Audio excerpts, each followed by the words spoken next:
Ya Lucía nos comentó quién fue Makarenko. Makarenko, pues, tuvo el proceso de transformación de el periodo prerevolucionario, digamos, en Rusia, que después hacia el 2023 se transformó en la Unión Soviética. Murió muy joven porque en 1939, después de escribir este libro, realmente no duró sino un año más, murió muy joven. Y inclusive algunos de estos libros que ya Lucía los planteó, yo no me voy a poner a volverlos a plantear. Eh, Estos libros, algunos fueron recogidos posteriormente de los escritos que él dejó. Por ejemplo, la parte que tiene que ver con la metodología para la organización del proceso educativo, que lo publican a la par con los problemas de educación escolar soviética, no alcanzó él a ver su publicación ni nada. Posteriormente lo recogen de las conferencias que él dictaba. Como decía Lucía, a propósito de la Unión Soviética, yo sé que los que están aquí escuchando me saben que ya la Unión Soviética desafortunadamente de 1991 desapareció, una experiencia socialista muy importante en el mundo que ha transformado, que transformó a partir de ahí el mundo en general y todavía tiene algunas repercusiones, y ya no existe, como dice la señora senadora Cabal y la Valencia, que no sé en qué mundo están, pero bueno. Eh, Makarenko basa su trabajo del análisis de los problemas de la educación escolar soviética, porque él lo que da estas conferencias es para tratar de mirar cómo está la escuela en el momento en la Unión Soviética y compararla con la experiencia que él ha hecho tanto en la colonia Máximo Gorki como en la comuna Félix Dzerzhinsky, pero además basado en una concepción de su doctrina marxista-leninista. Es una doctrina que él plantea muy bien y ahí está aplicada toda su teoría en la práctica que él desarrolla en estas dos experiencias y es en la que, digamos, se basa fundamentalmente su trabajo. Bueno, vamos a mirar las conferencias. La primera conferencia la denomina Métodos de la Educación. O sea, aquí va a mirar el problema de la metodología del trabajo, cómo es que se trabaja en la escuela. Él hace muchas críticas a lo que se da en ese momento en la Unión Soviética en las escuelas y lo compara con su experiencia. Y, por ejemplo, él considera que los trabajadores prácticos modifican las tesis científicas, y la educación no se escapa de esto. O sea, la práctica educativa hace que haya innovaciones, haya experiencias, haya una serie de nuevas teorías que hacen que inclusive las tesis científicas en un cierto momento puedan ser modificadas. Eh, Él plantea cómo tiene 32 años de maestro en ese momento, desde 1905, que entra como docente todavía en el periodo antes de la revolución, y en ese año hay una revolución en Rusia. Es la primera revolución que se da allí en 1905, pero él está en una escuela normalmente como un maestro común y corriente, y posteriormente él allí dura 16 años, digamos, como maestro de escuela, y es como cuando en 1920, pues ya el Estado le encarga el trabajo ya con los niños vagabundos, con delincuentes, pero sin embargo él considera que él no es un especialista en ese tipo de niños, sino que sus deducciones prácticas que vamos a ver ahorita se aplican a cualquier grupo infantil y a cualquier trabajador de la educación. O sea, no es solamente, no es como, normalmente lo mismo pasaba con Vygotsky, lo mismo pasa a veces con Freire, que se plantea que es para educación de adultos nomás, ¿no? Las teorías de ellos son totalmente aplicables a todo el sistema educativo en general y en particular también del nuestro aquí en Colombia. Bueno, él tiene unas deducciones en cuanto a su método, digamos. Él plantea que la educación no es lo mismo que la enseñanza. O sea, que la educación puede darla no solo la escuela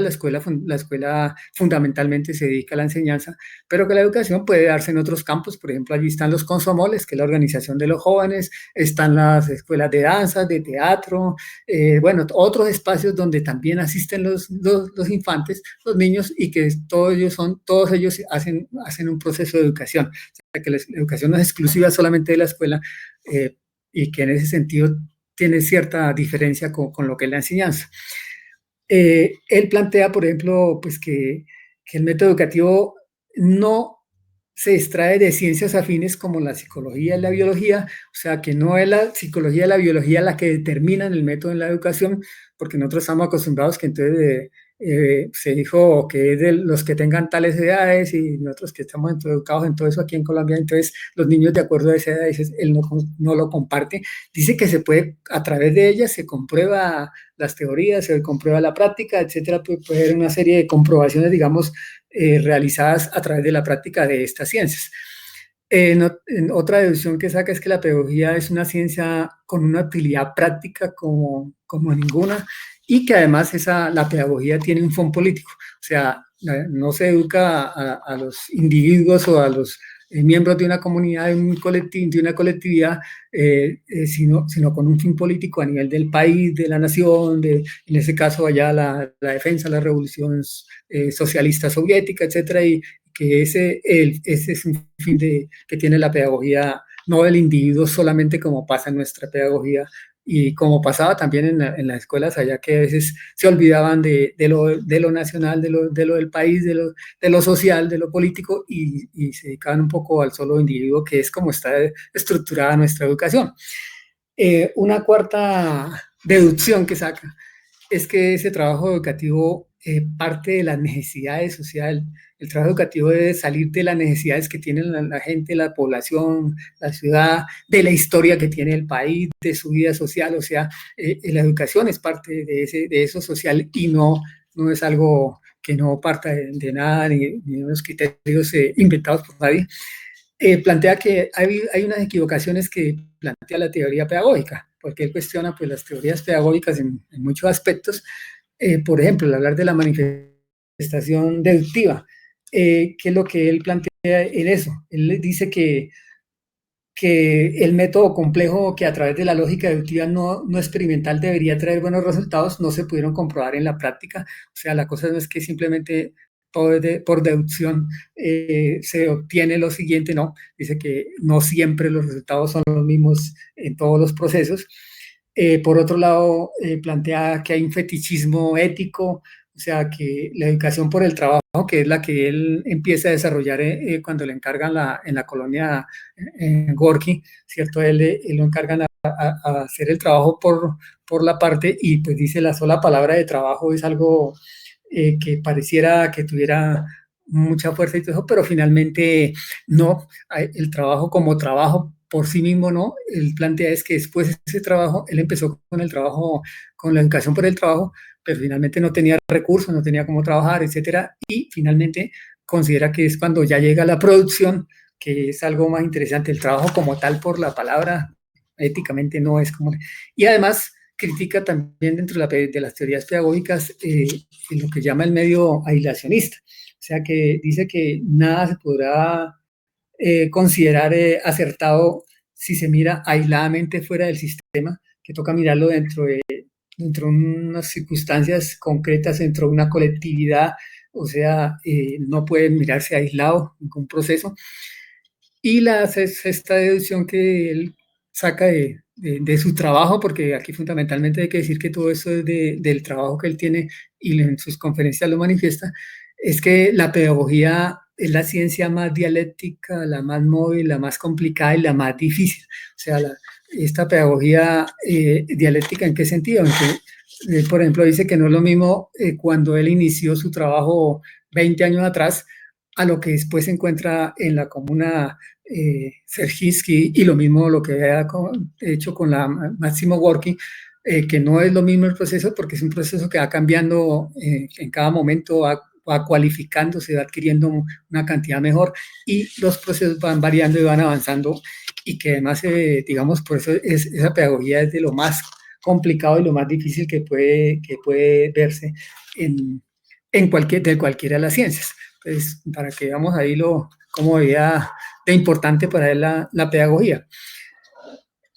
En ese, él dice, bueno, ¿y cuál es, por quién y cómo, cuándo puede establecerse los fines de la educación? ¿Qué son los fines? Entonces, él define que el fin de la educación es la personalidad la personalidad humana, es la creación del carácter del individuo, de la persona, el contenido de esa persona, de ese carácter que debe contener las manifestaciones externas de la persona también, la convicción interior que debe haber en el individuo, la educación política, los conocimientos, o sea que todo eso forma, en fin, la personalidad humana, y que el objetivo del el educador debe conocer muy bien eso en cada uno de los estudiantes, y por lo tanto debe esforzarse por conseguirlo, porque se forme la personalidad. Aquí nosotros normalmente estamos pensando es que él aprenda una serie de conocimientos para que salga a desempeñarse en alguna labor, en alguna cosa. No. Ahí le da un fin muy importante a la educación, que es el de la personalidad humana. Plantea que a cada estudiante hay que darle una formación en particular, pero que debe existir el programa general, o sea, debe haber un programa de carácter nacional que mire el desarrollo del país, etcétera, con unos estándares, pero con correcciones individuales, o sea, que a cada individuo no aprende igual de la misma manera, hay que mirar cómo se adapta ese programa a cada uno de los individuos que están dentro de la colectividad. Y plantea que la colectividad es la forma principalísima del trabajo educativo. Aquí ya no habla de que es la educación individual y que es el individuo solo, no, sino que es el colectivo, es la colectividad la forma principal como se debe trabajar educativo, donde se están formando todos, es unificado. ¿Por qué habla de lo unificado? Y unificado alrededor de la escuela, ¿en qué sentido? Existía, por ejemplo, el Komsomol, que es la organización de los jóvenes allí en la Unión Soviética. Existía la escuela de teatro, la escuela de danza, bueno, había otros espacios donde iban los estudiantes y cada uno hacía lo que fuera, y nombra ahí, por ejemplo, un caso en el que un estudiante tiene que irse a presentar en música y la que toca un instrumento y no la pueden dejar, pero a la vez la escuela la cita a una salida de tipo pedagógico y entonces entran en choque, en conflicto. Entonces es lo que dice, no, ojalá todo estuviera centrado en la escuela, y que si el Estado garantizara que la escuela con todas las dotaciones tuviera todo y no tuviera que haber todas esas organizaciones o colectividades separadas, sino que fuera la escuela la colectividad fundamental donde el individuo se forma en todos los aspectos. Él da mucho énfasis en inculcar las tradiciones, conservarlas. Por ejemplo, el respeto hacia los mayores, hacia los adultos, hacia las mujeres, bueno, todas esas cosas que aquí nosotros también a veces hemos perdido mucho. Él considera que las tradiciones son fundamentales y que hay que inculcarlas y que hay que conservarlas. Un poco conservadorista la cosa, pero igual plantea que el pasado hay que tenerlo en cuenta, hay que mirar ese pasado para poder avanzar y no podemos resaltar esa cuestión. También le da importancia a la estética en todo el proceso escolar. Él plantea que no puede ser que las cosas se hagan sin gusto, sin la mejor estética en el comportamiento, en la forma de ser, etcétera. Por ejemplo, el dirigirse al jefe, el dirigirse al subalterno también, porque habla de subalterno, él tiene una estructura muy militar en su propuesta, pero igual respeta mucho también al individuo. Él plantea que el informe que se debe dar debe ser con todo el respeto, toda la estética, los que lo escuchen deben ponerse de pie, ponerle cuidado, etcétera. O sea, hay que ponerle todo una estética, digamos, a lo que se desarrolla en todo el proceso, ¿no? Y por lo tanto, pues hay que mantener pues esos valores, que el uniforme es algo que también nosotros a veces, algunos de pronto decimos, cuestionamos si se usa o no es el uniforme. Él considera que es importantísimo el uniforme, que esté bien organizado, bien estructurado, que eso ayuda a que la colectividad pues se vea mucho mejor. Pues, digamos, esos son algunos de esos aspectos que tocan esa primera conferencia frente a los metros. En la segunda conferencia ya se refiere un poco más al problema de la disciplina, el régimen, las correcciones y los estímulos. Él habla que la disciplina no es el resultado o mejor dicho, más bien, la disciplina es el resultado, no es un medio de educación como por ejemplo pasa entre nosotros, que entre la escuela tradicional y la escuela burguesa, como él dice en su momento, y en algunas de las escuelas soviéticas se daba eso, se utiliza la disciplina es para poder someter, para poder buscar órdenes como algo externo al individuo y garantizar que aprendan, etcétera, sobre unos niños que son disciplinados, calladitos, etcétera, que actúan. No, él lo que plantea es que la disciplina es todo un proceso resultado de la educación, que es de muchos años, que no es de un solo año, es de toda una época grande que adquiere el estudiante la disciplina. Y pues además que es un fenómeno de tipo moral y político, ahorita vamos a mirarlo de la teoría de la moral. Él lo plantea desde lo moral, es que el respeto dentro de su comunidad, de su colectividad, de guardar unas normas de comportamiento que se debe tener, y sobre todo que tiene un carácter de tipo político la disciplina.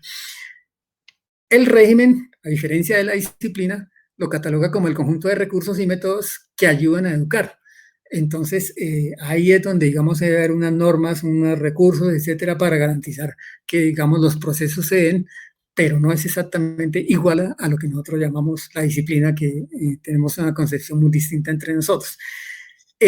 Él plantea que la teoría de la moral, esa teoría de la moral tipo cristiano no debe ser, o sea, que de pronto existe una cátedra como la que tenemos aquí, cátedra de ética, cátedra de eso, sino que se deben dar una serie de charlas en la escuela de tipo moral teórica,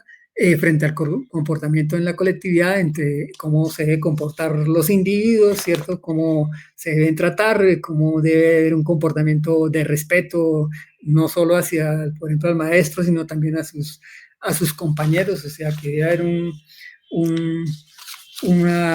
de todas formas que es bueno esas charlas, porque esas charlas van concientizando al individuo para que se respete. Entonces ahí plantea unas tesis de tipo moralizadoras, que las llama así. Dice que sin disciplina la colectividad no puede alcanzar la meta, o sea, si no hay una colectividad bien organizada, disciplinada, que hace sus cosas bien como debe ser, entonces la colectividad no puede alcanzar las metas. Él ahí plantea de muchas metas que se planteaban en ellos para construir, para hacer en la parte productiva, por ejemplo, y que si fallaba algo dentro de alguno de los miembros de la colectividad, pues definitivamente no se alcanzaría la meta. La disciplina protege más al individuo, le hace más libre. Él plantea que, por ejemplo, él hablaba de una experiencia que tuvo con 50 vagabundos, los dice así, que llegaron a la escuela en algún momento, y entonces los agrupó a todos, y finalmente pues no pudo trabajar con ellos porque había rencillas, había los que imponían, los autoritarios, los que se dejaban. Bueno, entonces finalmente decide distribuirlos entre las distintas colectividades, y al distribuirlo entre las distintas colectividades, ya estos muchachos empezaron a adquirir una disciplina y se volvieron más libres, inclusive ya se volvieron los líderes, se volvieron cuando ya conscientemente entendieron que había que ser disciplinados, pero todo durante un proceso pues, de muchos años también. Los intereses colectivos están por encima de los personales. Ahí pasa al contrario de nosotros. Aquí ya es cada uno defiéndase como pueda en esta sociedad, y la crítica que pasa también en las escuelas de allá, y que el individuo debe someter sus intereses a los intereses del colectivo, y ese colectivo le define finalmente esos intereses personales y no entran en contradicción. O sea, no es porque se le imponga al colectivo solamente, sino porque él hace conciencia de que esos intereses personales son comunes a los que tienen los intereses de su colectivo. Y lo otro es que dice que la disciplina ensalza a la colectividad. ¿En qué sentido quiere decir eso? Que, por ejemplo, él dice, bueno, una falla que cometa alguno de los individuos no solamente responsabilizan al individuo, sino que responsabilizan a todo el colectivo, a toda la colectividad la responsabiliza, y si son sancionados, pues se sancionan todos. Y si no, si son estimulados, son premiados, etcétera, se premia a todos, y no importa que alguno haya fallado, pero el que falló pues se ve como, se siente mal porque lo han premiado, y entonces eso lo lleva a que finalmente él no vea que se debe merecer ese premio que le dieron, porque por culpa de él de pronto pudieron haber sido mejores y no lo pudieron ser. Entonces, esas son algunas de las cuestiones que plantea allí. En esa misma segunda conferencia, él plantea que la disciplina tiene como fundamento la exigencia sin teoría, o sea, que no es que teoricemos sobre la exigencia, sino que esa exigencia se da en la misma práctica, y el fundamento de la disciplina es esa exigencia, o sea, que no hay que exigir, y que no puede haber educación sin exigencia, y que sobre todo hay que exigir al principio, al iniciar, sobre todo cuando se trabaja con niños muy difíciles, indisciplinados, pues al principio, como le tocó a él. Dice que hay que empezar con la exigencia individual, las unipersonales, pero que esas exigencias hay que ligarlas a la colectividad, no hacerlo solamente al individuo único, sino que poco a poco eso se va ligando dentro de toda la colectividad. Plantea que eso de los grupos de los chicos que van adquiriendo conciencia de la disciplina, la fortalecen lógicamente mucho más. O sea, que ya a medida que se trabaja en grupo y hay conciencia, eso jalona a que la disciplina se vuelva una forma normal de conducta. También plantea que la exigencia desarrollada cuando cuando es la colectividad la que exige, o sea que la exigencia no es solo individual, sino que la colectividad misma exige cada uno de sus miembros, porque toda la colectividad está procurando lograr algo, entonces todos sus miembros también a la vez están pidiendo, haciendo esa exigencia y el individuo se ve forzado por esa exigencia, digamos, colectiva. Él plantea que la exigencia va acompañada de la atracción, aquí cumplimiento no es cumplimiento, sino compelimiento, no puede arreglarlo, se olvidó, y que además viene acompañada de la amenaza. ¿Qué es lo que él dice de la exigencia acompañada de la atracción? Es que la atracción debe darse por la estética de la acción, por su bello contenido interno. Entonces, por ejemplo, dice que tanto la atracción como el compelimiento o coacción, compelimiento es una palabra sinónima de coacción, y la amenaza se pueden dar en cualquier momento, pero la atracción es que, por ejemplo, si el colectivo logra una meta o algo, entonces también tiene una premiación, por ejemplo, en un acto solemne se le da un premio o se le da un memorando, etcétera, de reconocimiento con todo el detalle, con bien o no informados, bien formados, y se le da todo, o sea que debe haber una atracción, debe ser muy estético también esa atracción que lleva la exigencia como tal, o sea que se le exige, pero también se le dan algunos estímulos, algunos reconocimientos. Y lo mismo frente a lo que es la coacción o de lo que llama aquí el compelimiento, se plantea que ese no debe ser simplemente, debe ser a través de la insinuación, a través de la sonrisa, del humorismo, o sea, no solamente, pues, bueno, ahí está más adelantico, atracción por la estética de la acción, el complemento o acción en institución, sonrisa, humorismo, o sea, el coaccionar no es por la fuerza, sino sobre una insinuación, sobre una sonrisa, un humorismo, o sea, que hacerlo algo atractivo también para que esa exigencia le llegue al individuo. Y frente a las amenazas, plantea que solo al iniciar, por ejemplo, cuando llega un colectivo un grupo de muchachos que es muy complicado, pues en ese caso sí se puede decir que hay que amenazarlo y todo, pero cuando la colectividad está bien desarrollada, dice que ya al final del desarrollo de sus experiencias que tuvo, ya no había que amenazar, simplemente la colectividad se exigía, se comprometía, se hacía, pero no sobre la base de las amenazas. Él plantea que las sanciones son necesarias y útiles, que el castigo solo debe ser cuando sea necesario, pero que el castigo nunca puede conllevar a un dolor de tipo físico ni moral, sino que debe llevar a que el individuo dentro de la colectividad se sienta que estuvo actuando mal, que reflexione, que sea consciente de que ese comportamiento que tuvo de pronto no fue el mejor y le falló a su colectividad. Eh, se plantea que las sanciones no deben ser de tipo individual, no deben ser regladas, o sea, individual, en ese sentido dice, se sanciona toda la colectividad por falla de alguno de sus compañeros y entonces ya tienen que arreglar sus cargas, a ver cómo mejoran. No debe ser reglado, o sea, no todos los individuos pueden tener la misma sanción, hay que mirarlo de acuerdo a cada condición, a cada momento, y quien debe sancionar debe ser o bien la Asamblea General o un delegado. O sea, no todos están autorizados para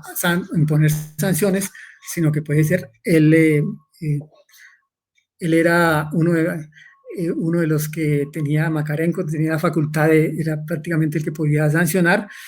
cuando eran en general muchas cosas, o el jefe de la colectividad, el que estaba ahí, en todo caso, no era todo el mundo el que podía sancionar, sino era o toda la asamblea que tomaba una decisión, analizaba el caso y sancionaba al que tendría que sancionar, o el delegado que esta asamblea dejara. Bueno, eso frente al problema de la disciplina, el régimen,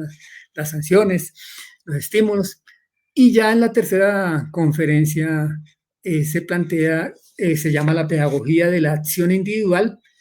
él dice que fundamentalmente la colectividad primaria organizada pedagógicamente conduce al personalismo. Eh, o sea, no, no por sí sola conduce al personalismo, y personalismo no es en el sentido que nosotros lo hablamos, sino la formación de la personalidad humana. Si no está organizada la colectividad, pues efectivamente no puede conducir a la formación de la persona humana. Entonces, por lo tanto, es solamente organizada pedagógicamente que se puede conducir a que se forme humanamente cada uno, que se forme el carácter, etcétera. Y define que la colectividad primaria es la que mantiene a sus miembros constantemente unidos con lazos prácticos de amistad, vida e ideología. Él decía, por ejemplo, que él tenía una ventaja frente a las escuelas de la Unión Soviética, porque es que los niños de las otras escuelas vivían en sus casas, vivían con sus familias, estaban en otros lados y solo un momento estaban allá. Él tenía la ventaja en su colectividad, era que todos vivían allá mismo, tenían todo en el mismo sitio, pero que hay que llegar a que ojalá en el futuro ya, lógicamente en una sociedad socialista, en una sociedad, el capitalismo desafortunadamente todo lo fracciona y cada uno lo ve por separado, la familia, el barrio, el grupo deportivo, etcétera. Él plantea es que esa colectividad primaria, en ella debe estar los muchachos conociendo totalmente, teniendo lazos de amistad, prácticos de vida, de ideología, de pensamiento, y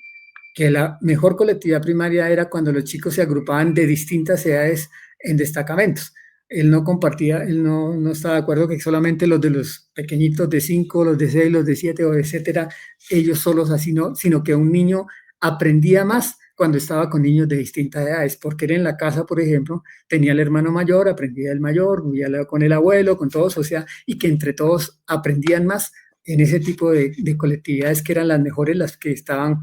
conformadas por distintas edades y que pronto se lograron muy buenos resultados con niños de distintas edades. Él planteaba que allí se aplicaba la lógica pedagógica paralela. ¿Qué quiere decir la lógica pedagógica paralela? Es que se está educando el destacamento, pero también se está educando el individuo, y en últimas la educación va hacia el individuo, hacia la personalidad de ese individuo, pero pareciera que fuera la educación es para el destacamento. Ya había comentado antes, se lo había dicho también de lo de las sanciones y estímulos, que se sanciona o se estimula al colectivo y no solo al individuo, y pues ya se hace la reflexión para que él mejore y cada vez se haga mejor su colectividad. Él planteaba además que se educara a todos y no a unos en particular. Ese de los más peligrosos que pasó. Él, por ejemplo, cometió, digamos, el error de dedicársele a los más peligrosos en un tiempo, y entonces fue a los que más le dedicó, se volvieron excelentes, después en el futuro fueron los mejores revolucionarios, porque pues contemos que estamos en la Unión Soviética en ese momento, en la revolución socialista, y se educan y van a participar en los procesos del país, van a ser dirigentes, etcétera, buenos trabajadores, y resulta que se descuidaba, dijo, cometimos el error de ese que está calladito. Eso nos pasa también en los colegios, que el muchacho está callado, el que no vaya como que procura contestar todo y pareciera que está todo bien, y resulta que ese no es el que me va a ir mejor. De pronto decía él, esos son los que se casan más rápido y no ayudan al país, no sé, o van y no encuentran trabajo, o buscan palanca para encontrar un trabajo, etcétera. Entonces, él dice, a todos hay que educarlos por igual, eh, lógicamente conociendo a cada uno, pero no a uno solamente en particular. Cuando habla de la colectividad pedagógica, porque él habla de la colectividad primaria en el caso de los estudiantes, pero por el lado de la colectividad pedagógica bien exigente, dice que la colectividad pedagógica, que es el grupo de todos los profesores, exige el trabajo más arduo. No cualquiera es educador, como pasa por aquí, que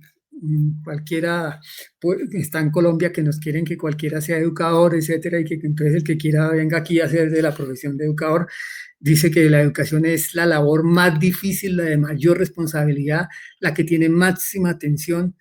y que requiere muchas fuerzas y grandes cualidades. Algunas de las cualidades están por ahí están planteadas, ¿cierto? Que el tono de la voz sea necesario, que se sepa cuándo le habla uno a los niños, cuándo hay que hacerlo, cuándo no hay que hacerlo, cómo hay que hacerlo, que se domine la mímica, o sea que nosotros tenemos que dominar también el teatro prácticamente, que le dé al rostro la expresión que se necesita y que además se sepa frenar los impulsos, que no sea impulsivo, sino que sepa controlarse ante cualquiera de las problemáticas que se presentan en la vida de la formación. Además debe ser muy bueno para organizar, saber caminar, saber bromear, ser alegre, saber cómo se enfada también, porque hasta eso también nosotros docentes tenemos que hacer. Eso yo creo que a todos nos llega muy bien. Conducir de forma que cada uno de sus movimientos se eduque, o sea que el docente cada cosa que está haciendo con su mismo cuerpo y con sus acciones está educando, y siempre saber qué es lo que quiere lograr y qué es lo que no quiere en cada momento. Él dice muy bien, educador que no sepa todo esto no puede ser educador, o a quién va a educar. O sea, para él ahí no cabe un educador que no tenga. Y como vemos ahí, son bastante exigentes, y por eso lo plantea muy bien, que no cualquiera puede ser educador. Es la profesión más difícil que pueda existir ahí. Ahora, ningún educador tiene derecho, él plantea que ningún educador pues, tiene derecho a actuar aislado, y debe formar colectividad con un plan único de trabajo, un tono único, de una manera exacta, única de abordar al niño. O sea, que todos los profesores deben actuar. No puede verse que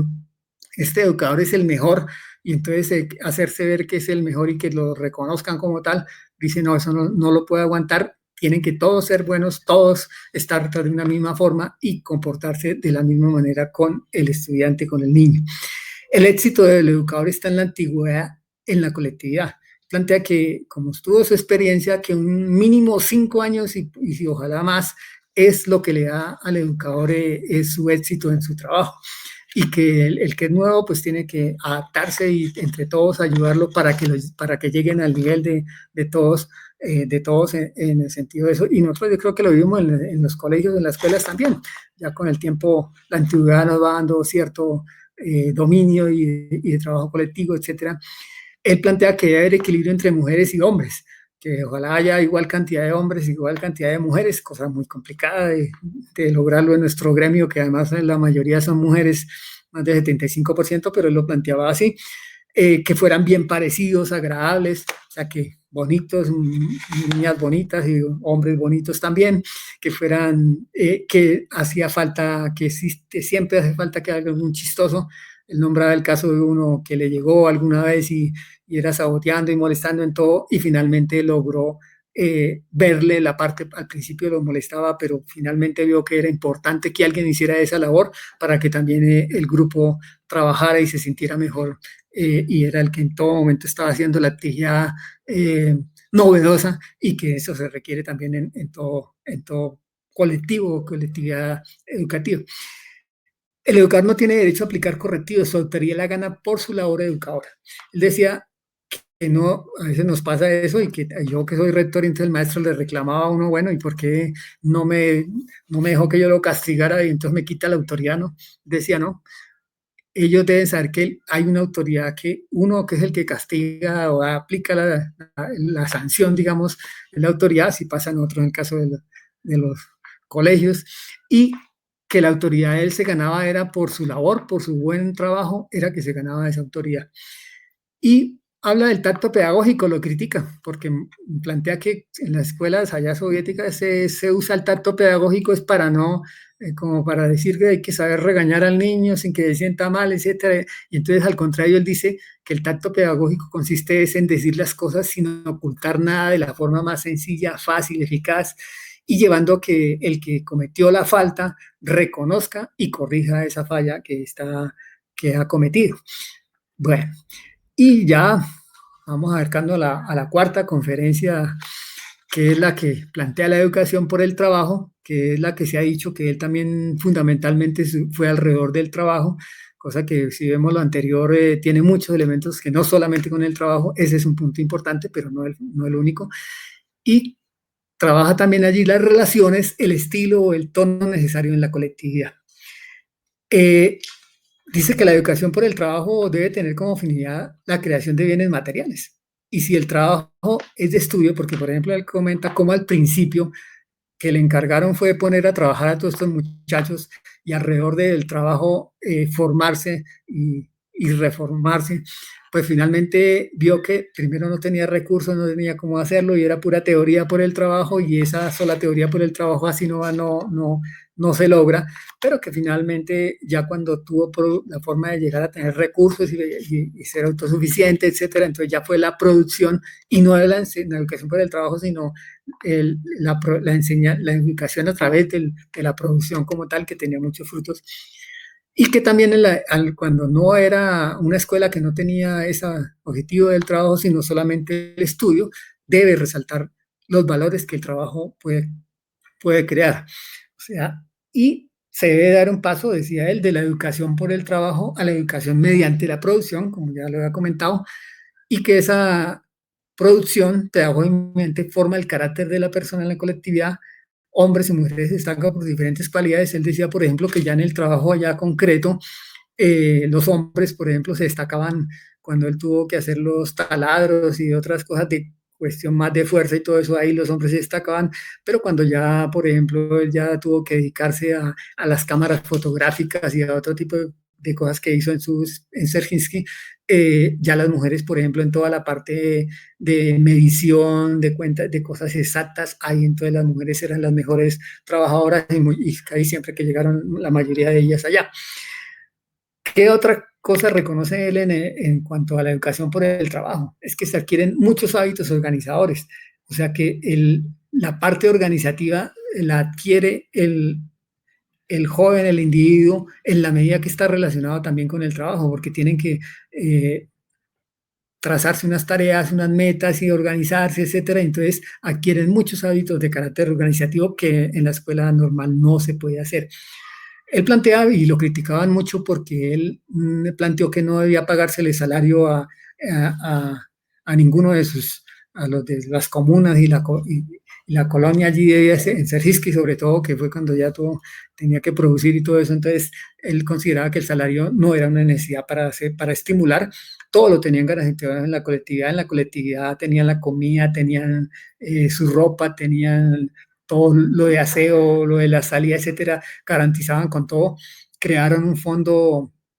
solidario y de ese fondo, por ejemplo, estimulaban a los que tenían que salir becados a alguna cuestión después de terminar y al final a todos se les daba un parte de lo que ahorraron, digamos, se les daba un ahorro para que pudieran sobrevivir y a los que no conseguían trabajo algo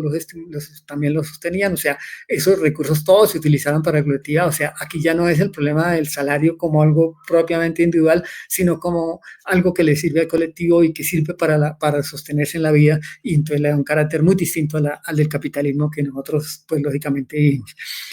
Él plantea que la escuela no tenía que tener ninguna relación con la producción, o sea, que la producción por su lado tenía su estructura, sus destacamentos, sus metas, etcétera, y se desarrollaba, y por otro lado estaba la escuela, pero ningún estudiante, ninguno que salía de las fábricas no salía con la media completa, o sea que todos se formaban, había una relación en ese sentido con la escuela, se garantizaba la formación, la educación, pero la escuela no se metía en la producción como tal directamente, sino que tenían sus propias organizaciones, su estilo. Él dice que el estilo de trabajo de la colectividad es la práctica tanto del colono como de la colectividad, de que exista la responsabilidad, de que dentro de cada uno de ellos se forme una responsabilidad donde todos sepan ser subordinados y a ver también mandar. O sea, él plantea como todos los miembros de la colectividad en un momento tienen que jugar los distintos roles, tener responsabilidades en ser los que mandan en su grupo, ser los que a la vez son subordinados. Entonces, digamos, es una cuestión que en la formación del individuo lo forma muy bien. Al igual que para la colectividad de los maestros, él habla de unos rangos distintivos del estilo de la colectividad infantil soviética y pues él plantea que adquirirse un tono elevado, animación constante, una disposición permanente para la acción, que haya alegría, que haya satisfacción y viveza en todo lo que se está haciendo y que en ningún caso haya histerismo, o sea, que nadie puede estar histérico ahí en cualquiera de las acciones. que se debe estar siempre preparados a emprender acciones útiles, o sea, que lo que se hace sirve, que es interesante, que tiene contenido, que tiene sentido de lo que se va a hacer, pero que en ningún modo haya desorden o gritería. Él decía que no podía soportar que se gritara y que en todo el tiempo que él estuvo, normalmente, cuando cualquiera iba a visitar allá, o en caso de Gorky o en el caso de Serginsky, siempre había un orden muy estricto y no se existían los gritos y los muchísimos muchachos sabían exigirse entre ellos y portarse de la mejor manera, porque de lo contrario dice no es posible un proceso educativo. Él hablaba de la sensación de dignidad propia, de que se sintieran de verdad. Por ejemplo, él decía, podía haber un problema aquí